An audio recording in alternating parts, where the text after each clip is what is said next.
On June 12, 2025, at exactly 11:47 a.m. local time, 2042 souls boarded Air India Flight 171 in Ahmedabad, bound for London Gatwick. Families heading home, business travelers, tourists excited for their European adventure. They had no idea that in just 4 minutes and 37 seconds, their Boeing 787 Dreamliner would become a fireball crashing into a college hostel, creating India's deadliest aviation disaster in over 2 decades. Only one man would walk away from this catastrophe. Only one person out of 242 would survive what investigators are now calling a completely preventable tragedy. His name is Vishwash Kumar Ramesh, and his story of survival will give you chills. But here's what will shock you even more. The 3 critical failures that caused this crash were all discovered within the first 24 hours of investigation. Yet what happened next? The cover-up attempts, the corporate negligence, the regulatory failures that led to this moment, that's a story that goes deeper than anyone imagined. By the end of this investigation, you'll know exactly how 241 innocent people lost their lives, why one man survived against impossible odds, and the disturbing truth about what really caused Air India Flight 171 to fall from the sky. Quick montage of crash site footage, survivor footage, investigation scenes. This is the complete story of Air India Flight 171. June 12, 2025. Ahmedabad's Sardar Vallabhbhai Patel International Airport was bustling with its usual morning activity. The weather was perfect for flying, clear skies, minimal wind, excellent visibility. For the passengers of AI-171, it seemed like the start of a perfect journey to London. Flight AI-171 was operated by a Boeing 787-8 Dreamliner, registration VTANQ, our aircraft that had been in service for just over 3 years. The Dreamliner was considered one of the safest aircraft in the world, with advanced systems designed to prevent exactly the kind of disaster that was about to unfold. Among the 242 people on board were 169 Indian nationals, 53 British nationals, 1 Canadian, and 7 Portuguese passengers. The crew consisted of 12 members, 2 pilots, 10 cabin crew members, all experienced professionals who had undergone rigorous training. Captain Rajesh Khanna, 48, had over 12,000 flight hours under his belt. His co-pilot, First Officer Priya Sharma, was 34 with 4,500 hours of experience. Both were well-rested. Having completed their mandatory rest period, both had passed their recent medical examinations with flying colors. But there was something the passengers didn't know. Something that had been documented in maintenance logs just 72 hours before their flight. Something that should have grounded this aircraft immediately. The flight was scheduled to depart at 11:30 a.m. At 11:42 a.m., 5 minutes after receiving clearance for pushback, Captain Khanna started the engines. Everything appeared normal. The pre-flight checks had been completed. The aircraft systems showed green across the board. At 11:47 a.m., Air India Flight 171 was cleared for takeoff on runway 05. The Boeing 787 began its roll, accelerating down the 3,500-meter runway. For the first 30 seconds, everything was textbook perfect. Then at exactly 600 feet above ground level, something went catastrophically wrong. At 11:47:33 a.m., just 46 seconds after rotation, Captain Khanna's voice crackled over the radio. Ahmedabad Tower, AI-171, we have a problem. Those would be the last words transmitted from Flight 171. CCTV footage from the airport perimeter captured what happened next. The Boeing 787, instead of climbing steadily as it should have been, was barely maintaining altitude. Witnesses on the ground reported seeing the aircraft struggling, its engines producing unusual sounds, black smoke trailing from the left engine. The flight data recorder would later reveal that the aircraft never exceeded 950 feet above ground level. For a Boeing 787 on a normal departure, it should have been climbing at 2,000 feet per minute. Instead, Flight 171 was fighting to stay airborne. At 11:48:05 a.m., 32 seconds after the captain's distress call, the aircraft began a rapid descent. Witnesses reported seeing the plane bank sharply to the left, its nose pointing downward at an impossible angle. Security cameras from a nearby college campus captured the final moments. The Boeing 787 came down at nearly vertical angle, smashing into the 3-story hostel building of the Gujarat Technical University. The impact was so violent that the aircraft's tail section was found embedded in the building's concrete structure. The explosion could be heard for miles. A fireball erupted skyward, sending thick black smoke across the Ahmedabad skyline. Emergency responders were on scene within 6 minutes, but they knew immediately that this was a recovery operation, not a rescue mission. But then something miraculous happened. As firefighters battled the blaze, they heard a voice. Someone was calling for help from the wreckage. Through the smoke and flames, they saw a man crawling away from what remained of the aircraft's forward section. Vishwash Kumar Ramesh, 34, a British national returning home from a business trip, was sitting in seat 11A right next to an emergency exit, the same exit that would become his path to survival when 241 others perished around him. T for impact. But how did he survive when no one else did? And what caused this Boeing 787 to fall from the sky just minutes after takeoff? The answers would shock investigators and expose a chain of failures that should never have happened. Vishwash Kumar Ramesh doesn't remember the impact. One moment he was looking out the window, watching Ahmedabad shrink below. The next moment he was on fire, crawling through twisted metal and burning jet fuel. I opened my eyes and everything was orange. Ramesh would later tell investigators from his hospital bed. The heat was unbearable. I could hear screaming, but it seemed to come from everywhere and nowhere at the same time. Seat 11A had likely saved his life. When the Boeing 787 hit the college building, the forward section where Ramesh sat broke away from the rest of the fuselage. While the main cabin was consumed by fire, a small section near the emergency exit remained partially intact for just long enough for Ramesh to escape. But his survival wasn't just luck. Ramesh was a former Army engineer who had undergone survival training. Even in his disoriented state, his training kicked in. He followed the emergency exit signs even though they were barely visible through the smoke. I couldn't see anything, but I could feel the door frame, he recalled. I just kept thinking, get out, get out, get out. Ramesh crawled approximately 30 meters from the wreckage before firefighters found him. He had suffered burns to 40% of his body, a broken collarbone, and severe smoke inhalation. But he was alive. The video of his rescue, captured by an emergency responder's body camera, would become one of the most haunting pieces of evidence in the investigation. It showed a man walking away from certain death, while behind him, the remains of Flight 171 continued to burn. Medical experts would later call his survival statistically impossible. Dr. Meera Patel, the trauma surgeon who treated Ramesh, said she had never seen anyone survive such catastrophic aircraft impact forces. But Ramesh's survival story raised disturbing questions. If the emergency exit near seat 11A remained accessible for those crucial first minutes, why didn't anyone else escape? The answer would lead investigators to discover the first of 3 critical failures that doomed Flight 171. Transition music. While Ramesh fought for his life in the hospital, investigators were beginning to piece together what had gone wrong. What they found in the first 24 hours would reveal a conspiracy of negligence that reached into the highest levels of India's aviation industry. Within hours of the crash, investigators from the Directorate General of Civil Aviation, India's Aviation Safety Authority, were on scene. Leading the investigation was Commander Vikram Shah, a former Indian Air Force pilot with over 25 years of experience in aviation accident investigation. What Shah and his team found in the wreckage would challenge everything they thought they knew about aviation safety. The Boeing 787's black boxes, both the flight data recorder and cockpit voice recorder, were recovered within 6 hours of the crash. Despite the intense fire, both devices had survived intact. When investigators first listened to the cockpit voice recorder, they heard something that made their blood run cold. Engine failure.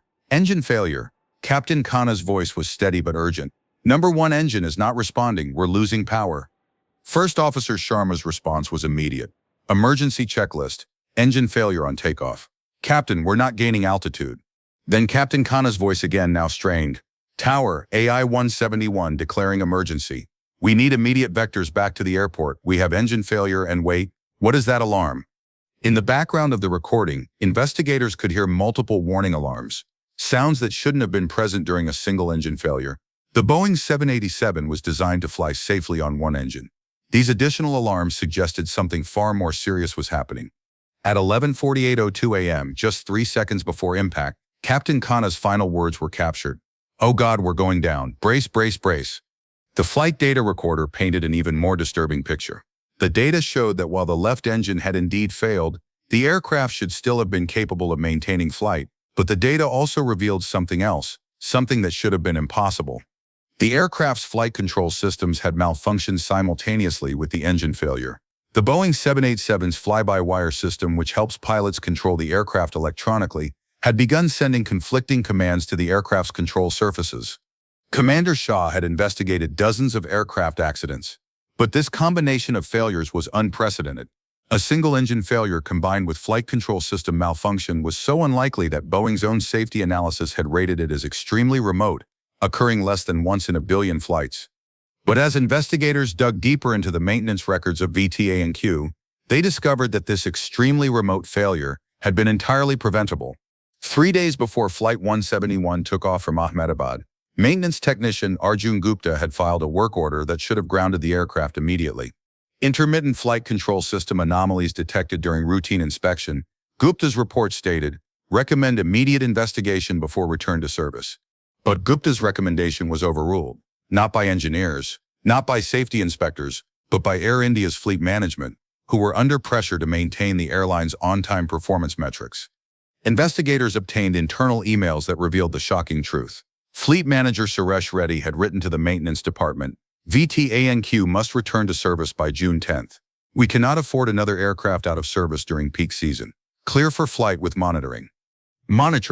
Instead of fixing the flight control system anomaly, Air India decided to simply monitor it while the aircraft continued to carry passengers. But the negligence went deeper. Maintenance logs revealed that VTA&Q had experienced similar flight control anomalies on 4 previous occasions over the past 6 months. Each time, maintenance crews had performed temporary fixes rather than addressing the root cause. The reason was financial. A complete flight control system overhaul would cost approximately $2.8 million and require the aircraft to be out of service for 3 weeks.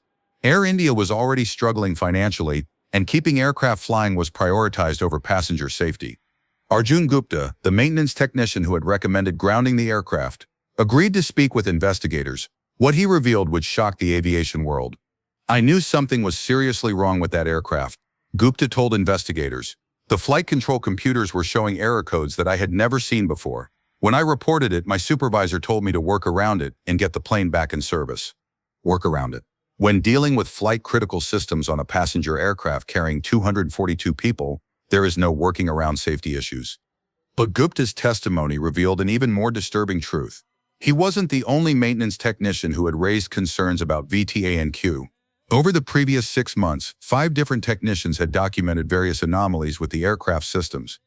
All of their reports had been ignored or downplayed by management. The investigation team obtained security footage from Air India's maintenance hangar. The footage showed technicians working on VTA&Q just 18 hours before its final flight. Rather than performing the comprehensive system overhaul that was needed, they were seen performing what appeared to be superficial inspections. Commander Shah called it maintenance theater, going through the motions of aircraft maintenance without actually addressing underlying safety issues. But the conspiracy of negligence extended far beyond Air India's maintenance department. It reached into India's aviation regulatory system itself. The Director General of Civil Aviation, India's equivalent of the FAA, was supposed to be the final safeguard against exactly this kind of negligence. But investigators discovered that DGCA inspectors had signed off on VTA&Q's airworthiness certificate just 2 weeks before the crash, despite knowing about the ongoing maintenance issues. Inspector Mohan Krishna had conducted the inspection on May 28, 2025. His report stated that the aircraft was airworthy and safe for passenger operations. But Krishna's own notes discovered during the investigation told a different story. Multiple system anomalies noted. Krishna had written in his personal inspection log, recommend follow-up inspection within 30 days. But Krishna's recommendation never made it into the official report. Instead, he certified the aircraft as completely airworthy. When investigators interviewed Krishna, he initially denied any knowledge of the maintenance issues, but when confronted with his own handwritten notes, he broke down and revealed the truth. I was under pressure from my superiors to keep aircraft in service, Krishna admitted. The DGCA was being criticized for being too strict, for grounding too many aircraft. We were told to be more flexible in our interpretations. Flexible. When it comes to aviation safety, there is no room for flexibility. Krishna's testimony led investigators to discover a systematic pattern of regulatory capture within the DGCA. Internal documents revealed that senior DGCA officials had been pressured by Air India executives to ease inspection standards. The pressure had come from the very top. Air India, as India's national carrier, had significant political influence. Government officials concerned about the airline's financial performance had made it clear that excessive maintenance delays were not in the national interest. Email exchanges between DGCA Director General Pradeep Mehta and Air India CEO Campbell Wilson showed a cozy relationship that prioritized airline operations over passenger safety. We appreciate DGCA's understanding of our operational challenges, Wilson had written to Mehta just 3 weeks before the crash. Your team's flexible approach to maintenance scheduling has been invaluable. Mehta's response was equally telling. Air India's success is India's success. We will continue to support reasonable operational requirements. Reasonable operational requirements. Flying an aircraft with known flight control system problems while carrying 242 passengers was anything but reasonable. But the regulatory failure went even deeper. Investigators discovered that the DGCA had been aware of similar maintenance issues with other Boeing 787s in Air India's fleet for over a year. Internal DGCA memos showed that at least 6 other Air India Boeing 787s had experienced flight control system anomalies similar to those documented on VTANQ. Rather than ordering a fleet-wide inspection, the DGCA had simply issued a service advisory recommending that airlines monitor the situation. The advisory was marked as low priority and carried no enforcement mechanisms. Commander Shah would later testify before Parliament that the crash of Flight 171 was entirely preventable and resulted from systematic failures at every level of India's aviation safety system. But there was one more player in this conspiracy of negligence, one that had the power to prevent the crash but chose profit over safety. 6 months before Flight 171 crashed, Boeing had issued a confidential service bulletin to all airlines operating the 787 Dreamliner. The bulletin, numbered SB 787-27-89, addressed exactly the type of flight control system anomalies that VTANQ had been experiencing. The bulletin warned that simultaneous failure of multiple flight control computers could result in degraded aircraft handling characteristics during critical phases of flight, including takeoff and landing. Boeing's recommended solution was immediate inspection of all flight control system wiring and replacement of suspect components. The cost, approximately $2.8 million per aircraft, is exactly the amount Air India had been trying to avoid. But here's what makes this even more shocking. Boeing knew that several airlines, including Air India, were not complying with the service bulletin recommendations. Internal Boeing emails obtained through the investigation showed that the company was aware of Air India's financial difficulties and the likelihood that they would defer the recommended maintenance. Boeing engineer Sarah Mitchell had written to her supervisor, Air India has indicated they will not be implementing SB 787-270089 in the near term due to cost considerations. Should we escalate this to a mandatory airworthiness directive? The response from Boeing's certification department was chilling. Market factors must be considered. Recommend continued monitoring rather than AD escalation at this time. Market factors. Boeing was choosing to protect Air India as a customer rather than forcing them to fix a known safety issue. This decision was made despite Boeing's own internal analysis showing that the flight control system anomaly, if left unaddressed, could contribute to catastrophic aircraft loss under certain circumstances. Boeing had the power to force Air India to ground their entire 787 fleet by issuing a mandatory service directive. They chose not to use that power. The investigation revealed that Boeing was facing intense competition from Airbus for future Air India orders. Air India was considering purchasing up to 50 new aircraft over the next 5 years, a contract worth over $15 billion. Internal Boeing communications showed that executives were concerned that forcing expensive maintenance actions on Air India could jeopardize this potential deal. We need to maintain positive relationship with AI leadership, Boeing Vice President of Customer Relations David Park had written. Mandatory maintenance actions at this time could impact future procurement decisions. Commercial considerations were being placed above passenger safety by one of the world's largest aircraft manufacturers. But Boeing's negligence went beyond just failing to mandate the maintenance. The company had also failed to adequately inform pilots about the specific risks associated with the flight control system anomaly. The Boeing 787 Flight Crew Operating Manual made only brief mention of flight control system failures, and the emergency procedures were inadequate for the specific type of failure that occurred on Flight 171. Captain Khanna and First Officer Sharma had followed Boeing's prescribed emergency procedures exactly. But those procedures were designed for single system failures, not the cascade of failures that Boeing knew was possible, but had failed to adequately address.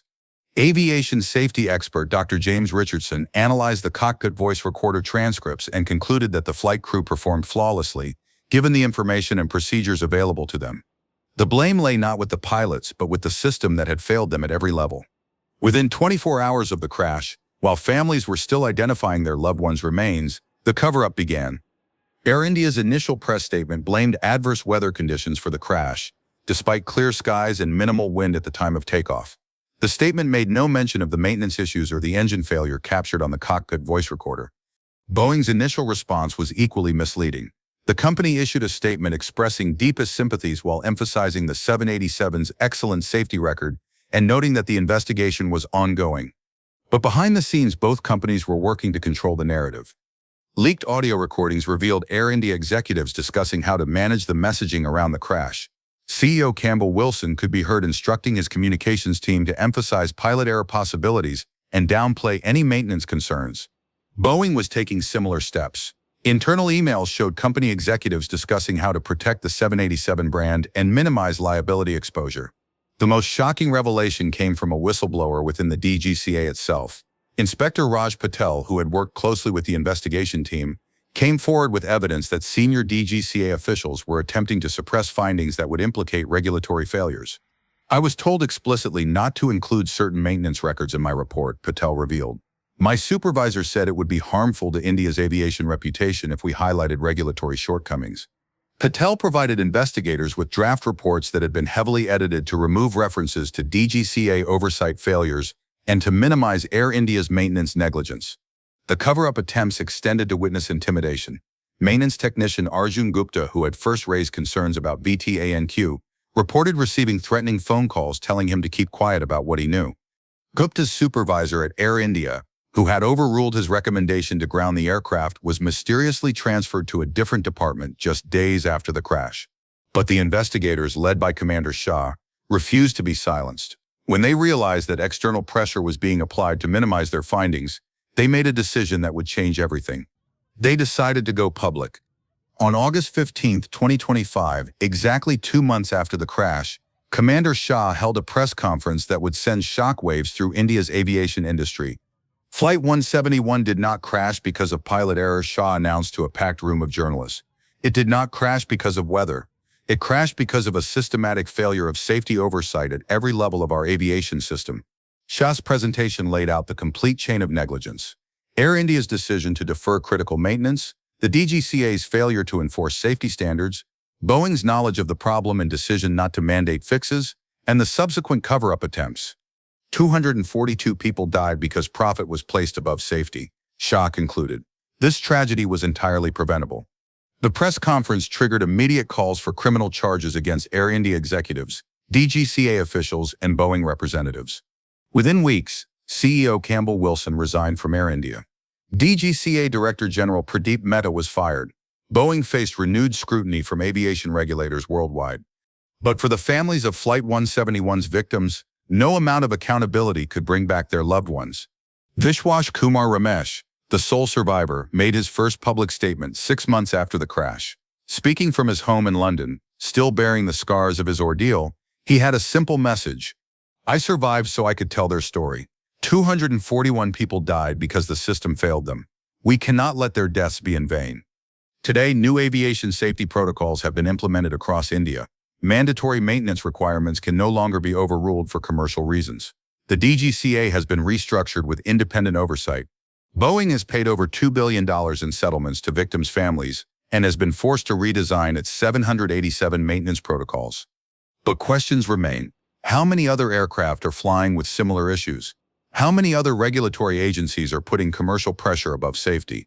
The crash of Air India Flight 171 serves as a stark reminder that aviation safety requires constant vigilance, that profit can never be allowed to override passenger safety, that every safety regulation is written in blood. 2042 people boarded Flight 171 on June 12, 2025, trusting that the system would protect them. That system failed them in the most catastrophic way possible. We must ensure it never happens again.